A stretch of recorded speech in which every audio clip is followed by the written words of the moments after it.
விஸ்வரூபம் எடுக்கும் CSI Emmanuel ஆலய விவகாரம். பாதிரியார் பிரின்ஸ் கால்வினை கைது செய்ய கோரி ஆலய உறுப்பினர்கள் உள்ளீர்ப்பு போராட்டம். கோவை பந்தய சாலையில் அமைந்துள்ள சிஎஸ்ஐ இமானுவேல் ஆலயத்தின் பாதிரியாராக இருப்பவர் பிரின்ஸ் கால்வின். இவர் கடந்த மாதம் 16ஆம் தேதி நடைபெற்ற திருச்சபை ஞாயிறு கூட்டத்தின் போது சர்ச்சைக்குரிய வகையில் மத நல்லிணக்கத்தை சீர்குலைக்கும் வகையில் இந்து மதம் பற்றியும் அவர்களுடைய வழிபாடு பற்றியும் அவதூறாக பேசியிருந்தார். இந்த நிலையில் அந்த காட்சிகள் சமூக வலைதளங்களில் வைரலானது. மேலும் பேசு பொருளாக மாறியது. இதனைத் தொடர்ந்து திருச்சபை உறுப்பினர்கள் பலரும் பாதிரியாரிடம் இதுபோன்று நடந்து கொள்ளக்கூடாது என்று எடுத்து கூறியவும் அவர் தொடர்ந்து இதே போன்ற செயலில் ஈடுபட்டுள்ளதால் அவர் மீது கோவை பந்தய சாலை காவல் நிலையத்தில் புகார் அளிக்கப்பட்டது. புகாரின் பேரில் பந்தய சாலை போலீசார் 3 பிரிவுகளின் கீழ் பாதிரியார் பிரின்ஸ் கால்வின் மீது வழக்கு பதிவு செய்து விசாரணை மேற்கொண்டு வருகின்றனர். இந்த நிலையில் இன்று சிஎஸ்ஐ இமானுவேல் ஆலய உறுப்பினர்கள் சுமார் 100க்கும் மேற்பட்டோர் ஆலய வளாகத்தில் உள்ளீர்ப்பு போராட்டத்தில் ஈடுபட்டு வருகின்றனர். இதுகுறித்து அவர்கள் கூறுகையில், பாதிரியார் பிரின்ஸ் கால்வின் தொடர்ந்து பல்வேறு மோசடிகளில் ஈடுபட்டு வருகின்றார். பொய்யான பல தகவல்களை பரப்பி வருகிறார். மத நல்லிணக்கத்தை சீர்குலைக்கும் வகையில் இந்து சமுதாயத்தை பற்றி இழிவாக பேசி வருகிறார். பலமுறை நாங்கள் திருச்சபை கூட்டத்தின் போது இது பற்றி எடுத்து கூறியும் அவர் மீது எந்தவித நடவடிக்கையும் பேராயர் எடுக்கவில்லை. தொடர்ந்து அவர் இதுபோன்று குற்ற செயல்களில் ஈடுபட்டு வருவதன் மட்டுமல்லாது பல்வேறு மோசடிகளும் திருச்சபைக்கு வரும் காணிக்கைகளை முறையாக கணக்கு காட்டாமல் பல்வேறு வழிகளில் திருட்டில் ஈடுபட்டும் அதே போன்று மலபார் கோல்டு என்ற நிறுவனம் விற்றதில் வந்த பணத்தை கையாடல் செய்ததும் மேலும் அவருக்கு உறுதுணையாக பொருளாளர் உட்பட சிலரும் குற்ற செயல்களில் ஈடுபட்டு வருகின்றனர். எனவே உடனடியாக பாதிரியார் பிரின்ஸ் கால்வினை கைது செய்ய வேண்டும். அவர் மீது சட்டப்படி நடவடிக்கை எடுக்க வேண்டும். அவர் மீது நாங்கள் பல குற்றச்சாட்டுகளை காவல்துறையிடம் கூறியுள்ளோம். அதன் மீது உரிய விசாரணை மேற்கொண்டு அவர் செய்த குற்ற செயல்களுக்கு தக்க தண்டனை வழங்க வேண்டும். அதுவரை நாங்கள் இந்த உள்ளிருப்பு போராட்டத்தை கைவிடப் போவதில்லை என்று கூறினார். மேலும் அவர் மீது திருப்பூர் நீதிமன்றத்தில் வழக்கும் நிலுவையில் உள்ளது. அதற்கும் சென்றுதான் வருகிறார். அவர் மீது திருமணம் செய்தது சம்பந்தமாக பல்வேறு பிரச்சனைகளும் எழுந்துள்ளது. போலியாக திருமணம் செய்ததாகவும் ஒரு தகவல் உள்ளது. இது போன்று பல குற்ற செயல்களில் ஈடுபட்டு வருகிறார். மேலும் பெண்களுக்கு பாலியல் துன்புறுத்தல் போன்ற செயல்களை புரிந்துள்ளார். அதற்கு ஆதாரமும் எங்களிடம் உள்ளது. எனவே பாதிரியார் பிரின்ஸ் கால்வினை உடனடியாக கைது செய்து அவரை தண்டிக்க வேண்டும் என்று கூறினார்.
பேர் தான் இந்த சர்ச்சான்னு கேட்டீங்க இல்லையா? 30 பேர் தான் இமான் சர்ச்சான்னு கேட்டீங்க. நீ போலீஸ்ல கம்ப்ளைண்ட் கொடு. நான் பேசுறேன் 30,000 நான் பேசுறேன். போலீஸ்ல கம்ப்ளைண்ட் கொடு. வெளிய வா. சொல்லணும். நீங்க அப்படியே கூட்டங்க. ஆபீஸ் போடு. ஆபீஸ் போடு. போங்க ஆபீஸ் போடு. ஆபீஸ் நீயே போடுங்க. சாமி நீ 50 வந்து அப்புறம் வந்துரு. 50 போடு. சாமி வந்து ஆபீஸ் ஓய் காணா. ஓடு.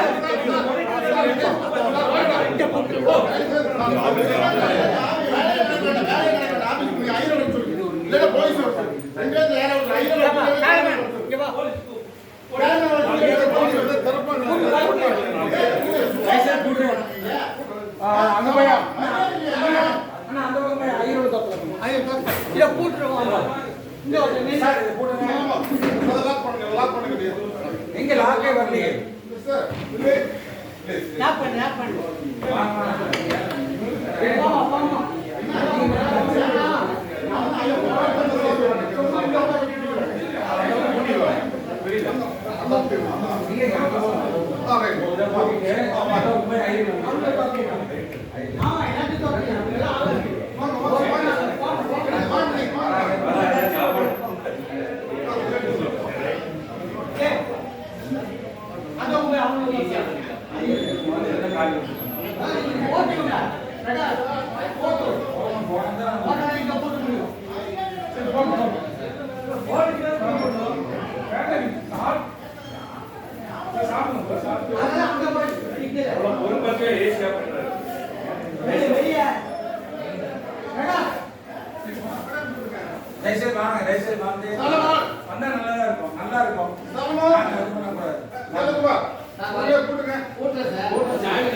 நல்ல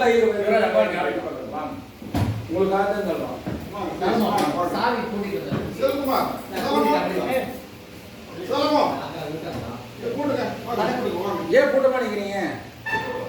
கைசர் கூட்டினா தான் போவேன், இல்லைன்னா நம்ம ஏதோ பண்ணுவேன். போயிருக்கு